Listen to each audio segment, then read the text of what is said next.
Mes chers compatriotes du Congo-Brazzaville, je fais cette vidéo afin que, ensemble, nous réfléchissons à ce qui se passe dans notre pays, le Congo-Brazzaville, par rapport à la vente de la terre dans la région du Sud que Sassou Nguesso et son ministre Mabiala sont en train de faire en vendant nos terres aux étrangers, aux Rwandais. Mes chers compatriotes, j'aimerais interpeller votre conscience afin que vous soyez témoins et juges en même temps, en toute âme et conscience, concernant cette affaire.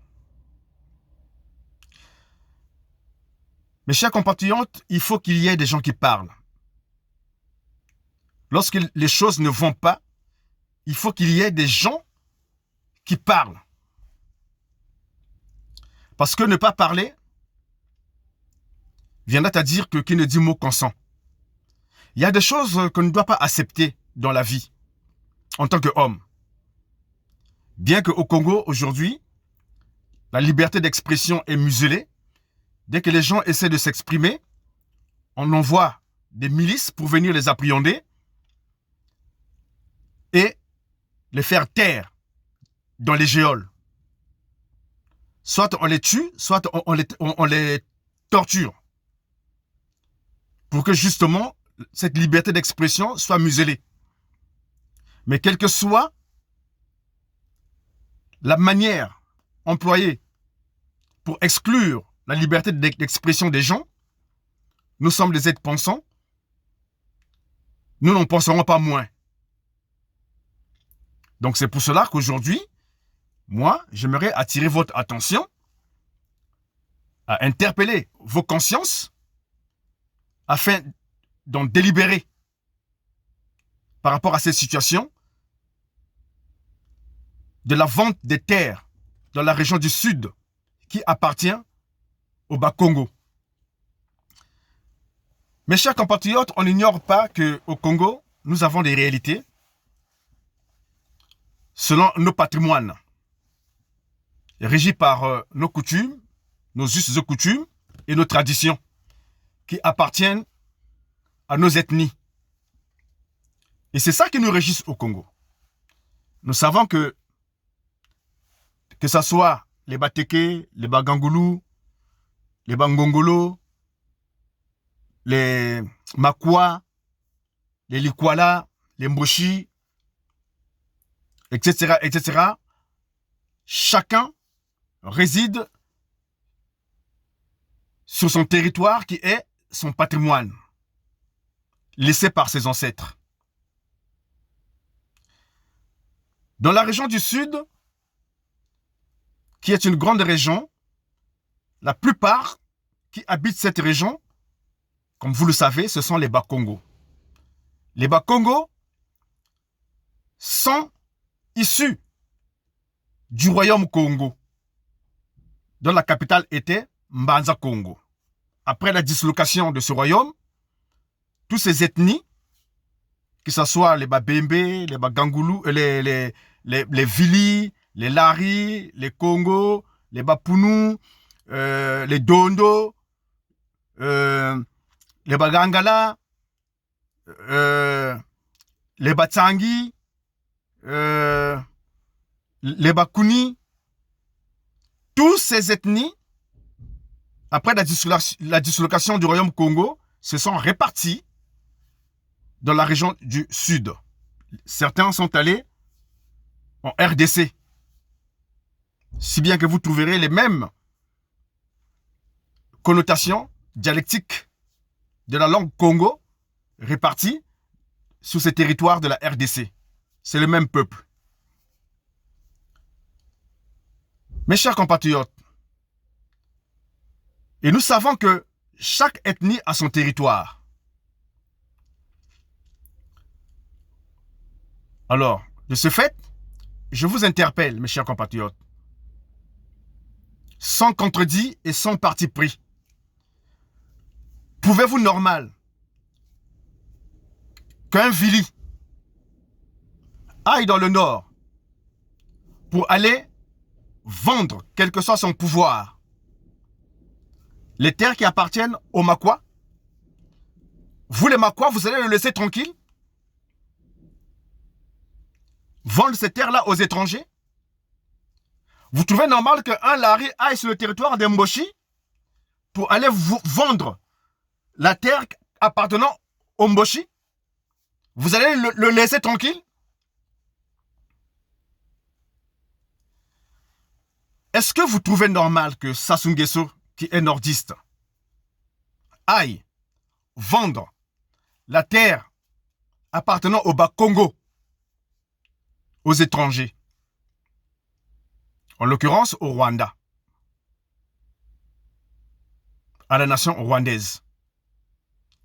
Mes chers compatriotes, nous n'ignorons pas qu'au Congo, il y a du tribalisme.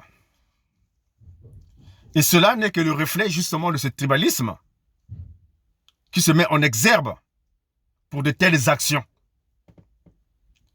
Pourquoi je parle du tribalisme? Lorsque le président Youlou était au pouvoir, que ce soit Massamba Deba, leur plan d'émergence consistait à émerger toutes les régions du Congo. Ils ont travaillé, ils ont fait des écoles sur toute l'étendue des territoires du Congo. Ils ont fait des routes, même un aéroport dans le nord. Mais quand Sassou Nguesso est arrivé au pouvoir, qu'est-ce que nous avons vu? La manière qu'il est arrivé au pouvoir, nous avons vu de quelle manière il est arrivé au pouvoir. Et pendant son parcours politique et son parcours militaire, nous avons vu que il a occasionné la mort de beaucoup de Congolais. Mais la plupart de ceux qu'il a occasionné la mort sont les ressortissants du Sud. Et ce n'était pas n'importe qui.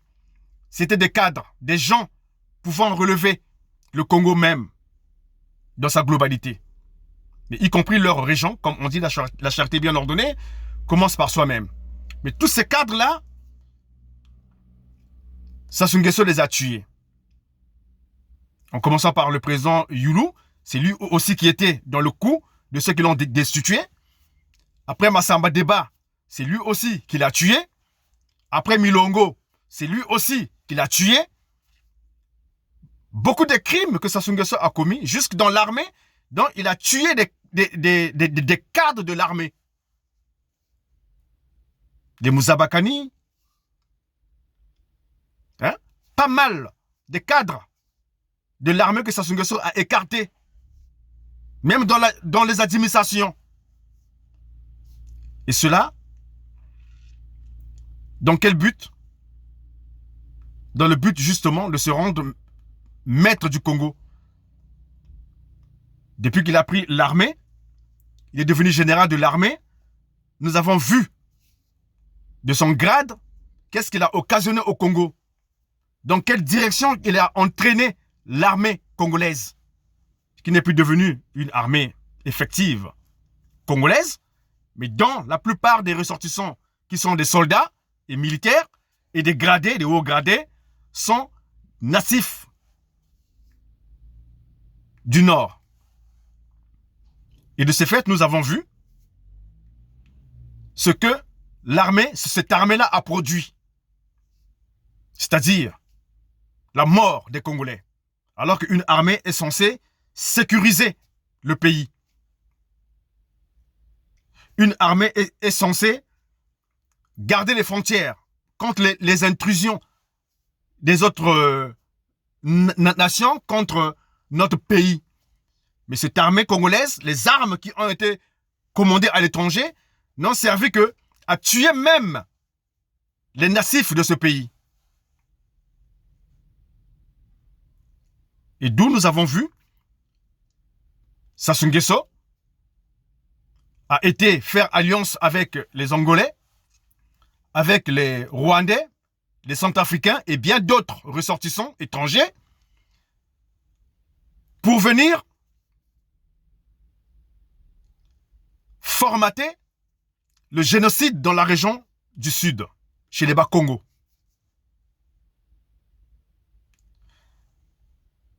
Il a été faire alliance avec un ressortissant du Sud qui ne connaissait pas certainement les tenants et les aboutissants du but ultime qui allait au final aboutir à ce que nous vivons aujourd'hui. Et ce ressortissant, Ntumi, soi-disant, qui était un terroriste, alors que nous savons très bien, Ntumi n'a jamais été militaire, Ntumi n'a jamais commandé des armes à l'étranger, Ntumi n'a jamais été un chef de guerre militaire formé. Et nous pouvons nous poser la question, à savoir, comment Ntumi a pu se procurer ces armes. Or que cela, Ntumi n'a servi que de passerelle pour justement venir à la conclusion du plan que Sassou Nguesso lui-même avait mis en exergue pour arriver à ses fins. Parce que ce soi-disant rebelles et terroristes qui étaient recherchés dans les buissons, que Sassou Nguesso avait émis l'appel aux ressortissants du Sud de se mettre ensemble avec lui pour rechercher ce terroriste-là. Et nous avons vu la finalité de cette affaire. Au final, celui à qui on accusait porter atteinte à la sûreté nationale de l'État n'a jamais été jugé, n'a jamais été inculpé, avec lequel aussi qu'ils ont signé un feu-feu, c'est le feu, et qui, à l'heure d'aujourd'hui, n'a jamais été inquiété d'aucune façon. Mes chers compatriotes, il faut être lucide pour être un vrai homme.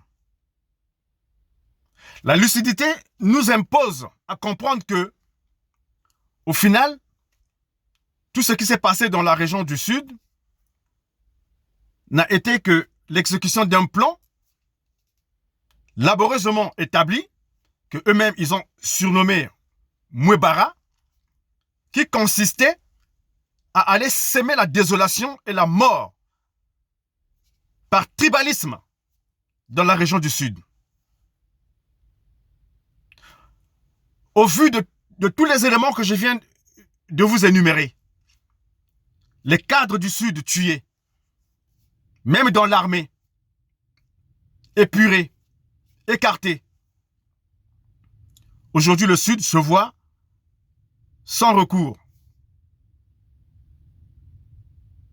sans soutien. Et même ceux qui sont là pour entrer dans le gouvernement Sassou, qui ont prêté allégeance à sa loge franc-maçonnique pour des postes ministériels, sont sous le pouvoir de Sassou et sont impuissants de pouvoir dénoncer ce qui s'est passé dans la région du Sud, où il y a eu des viols, où il y a eu des massacres. Plus d'1 million de ressortissants du Sud sont morts par le génocide qui a eu lieu dans cette région, où Sassou Nguesso a envoyé ses milices, ses mercenaires, à les bombarder, à les saccager cette région. Et nous comprenons aujourd'hui, le but ultime était de rendre cette région déserte, inhabitée, dépeuplée, afin que la libération de cette terre soit propice à la vente. Voilà donc, en conclusion, le point culminant de la finalité de cette affaire. Qui, au final, aujourd'hui, nous voyons que Sassou Nguesso vend les terres qui sont restées vides aux Rwandais. Les Rwandais que nous connaissons, déjà quand je prends l'histoire de la RDC, c'est cette même armée rwandaise avec laquelle Joseph Kabila a été faire alliance pour dégager Mobutu du pouvoir,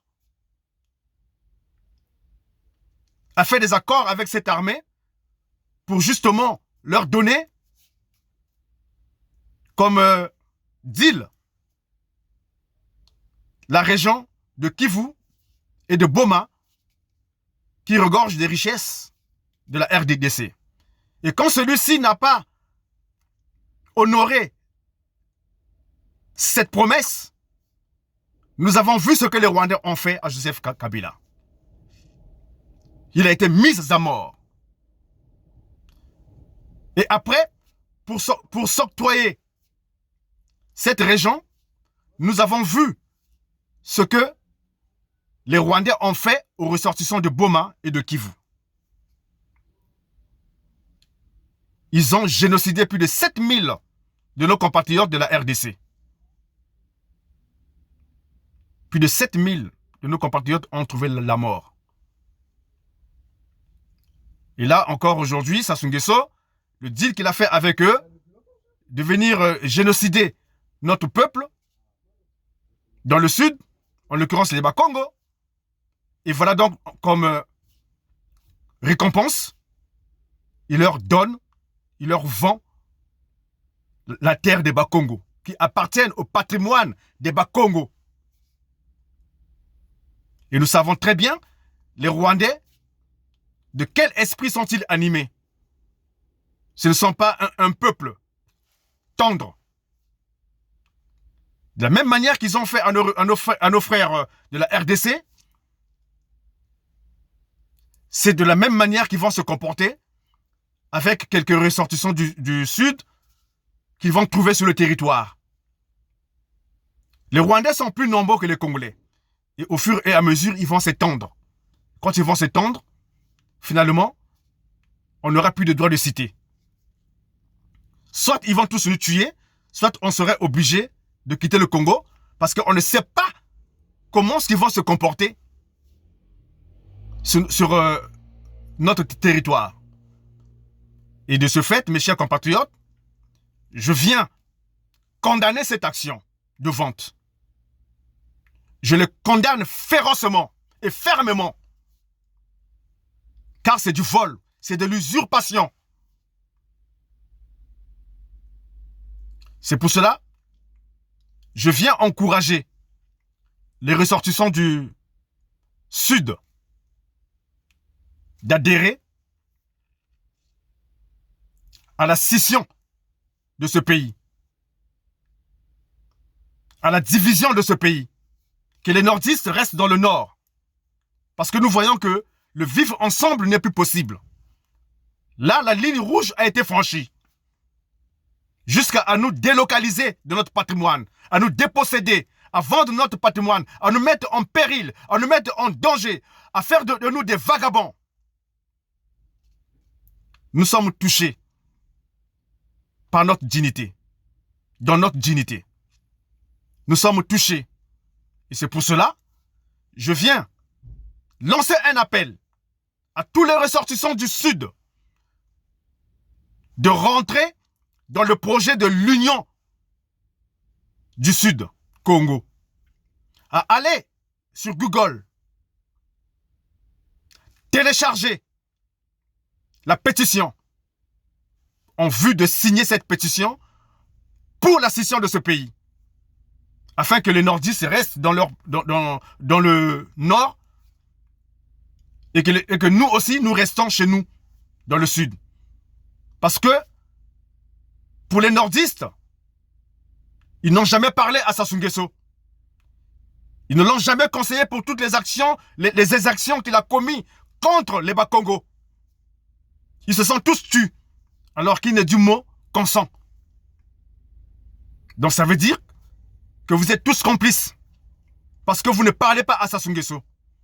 Si vous tous massivement, vous vous êtes levés pour protester, pour marcher, pour faire des manifestations, pour soutenir les Bakongo, il allait certainement reculer, parce que les siens ne sont pas d'accord avec lui. Mais vous ne faites rien. Et par conséquent, vous nous emmenez à déclarer la scission et la division de ce pays. Donc désormais, le vivre ensemble avec vous n'est plus possible. Parce que vous nous avez dérespectés. Vous ne nous avez pas considérés comme vos frères et sœurs. Vous avez violé nos femmes. Vos jeunes gens de l'armée, issus des nordistes, ont violé nos femmes. Ils ont pillé nos maisons. Ils ont saccagé nos acquis. Et aujourd'hui, vous arrivez à la vente de notre pays, de notre patrimoine. Donc désormais, le vivre ensemble n'est plus possible. La ligne rouge a été franchie et c'est pour cela que nous déclarons la division de ce pays. Donc j'appelle à tous les Bakongo que je viens d'énumérer d'adhérer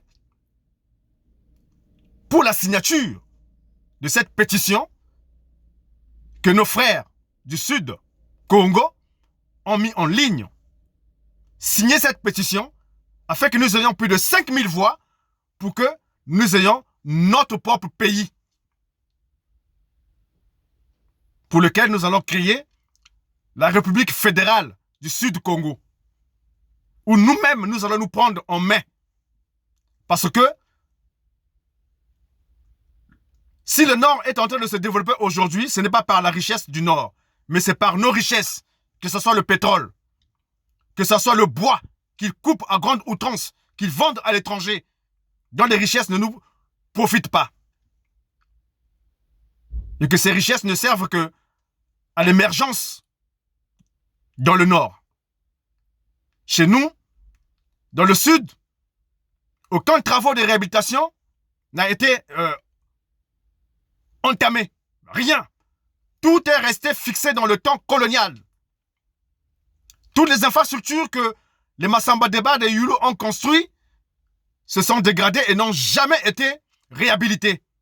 Que ce soit la voie ferrée, que ce soit les gares, sont restés figés dans le temps colonial. Alors qu'aujourd'hui, on est au XXIe siècle, il y a des constructions de grand standing que nous pouvons réhabiliter nos infrastructures. Mais dans le Sud, tout se dégrade. Et cela a montré clairement la volonté de Sassou Nguesso de piller nos richesses et de desservir nos régions pour aller servir que la région du Nord. Et de ce fait, nous avons pris conscience que nous ne pouvons plus vivre ensemble. Voilà pourquoi nous devons sortir de la République du Congo pour créer la République fédérale de l'Union Sud-Congo. Et à vous les ministres du Sud, ici du Sud, qui sont dans le gouvernement Sassou, qui sont devenus des francs-maçons, qui n'est du mot consent. De ce fait, vous êtes désormais des personnes qui ont trahi.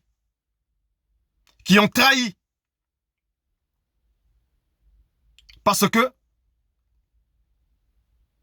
Pierre Mabiala, Colinem Makosso, vous cautionnez de vendre notre patrimoine, alors que les terres du Nord ne sont jamais vendues aux étrangers. S'il y a quelque chose qui nous donne droit de citer, c'est la terre, qui fait de nous des compatriotes natifs de ce pays. Et si vous nous dépossédez de notre terre, nous n'aurons plus de droit de citer. Et comme vous avez consenti à ne rien faire, à ne rien dire, et vous avez contribué, sachez que vous en payerez les conséquences.